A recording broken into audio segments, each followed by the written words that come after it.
dans cette stratégie. Notre force de dissuasion nucléaire demeure, en ultime recours, la clé de voûte de notre sécurité et la garantie de nos intérêts vitaux. Ça, c'était le 7 février 2020.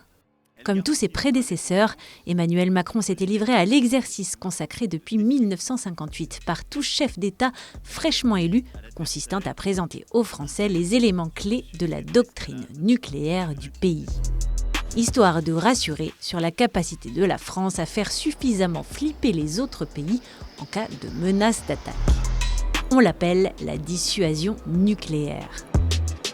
Alors attention, on ne brandit pas la menace nucléaire au moindre couac. La dissuasion nucléaire française est exclusivement défensive. Son but est donc de répondre à la velléité un peu trop appuyée d'un dirigeant d'État de s'en prendre aux intérêts vitaux de la France en lui opposant la capacité des forces nucléaires du pays à infliger d'énormes dommages à ses centres de pouvoir, c'est-à-dire politiques, économiques et militaires. Une dissuasion donc, mais un peu menaçante quand même. Pour dissuader les autres pays de s'attaquer à la France, le gouvernement en place étale à la face de ses ennemis potentiels tout son arsenal.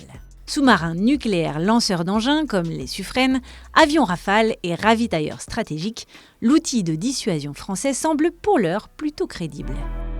Mais la France a des principes. Hors de question d'utiliser l'arme nucléaire sur les champs de bataille.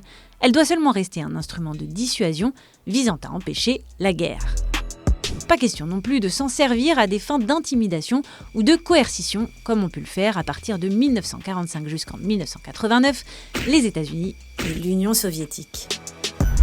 Enfin, depuis une cinquantaine d'années, la dissuasion nucléaire française a pris une dimension européenne, puisqu'elle est considérée comme participant à la sécurité de l'OTAN et donc à celle du continent. Emmanuel Macron a d'ailleurs déjà évoqué l'autonomie stratégique européenne, ce qui a pu faire grincer des dents certains. Par ailleurs, nos forces nucléaires jouent un rôle dissuasif propre, notamment en Europe. Elles renforcent la sécurité de l'Europe par leur existence même et à cet égard ont une dimension authentiquement européenne. C'est écrit noir sur blanc depuis 1974 dans la déclaration d'Ottawa. Les pays européens, dont 2 disposent de forces nucléaires en mesure de jouer un rôle dissuasif propre contribuant au renforcement global de la dissuasion de l'Alliance, s'engagent à apporter la contribution nécessaire au maintien de la défense commune. Un engagement réitéré en 2015 par le président François Hollande, mais un peu plus nuancé. Notre dissuasion va de pair avec le renforcement constant de l'Europe de la défense.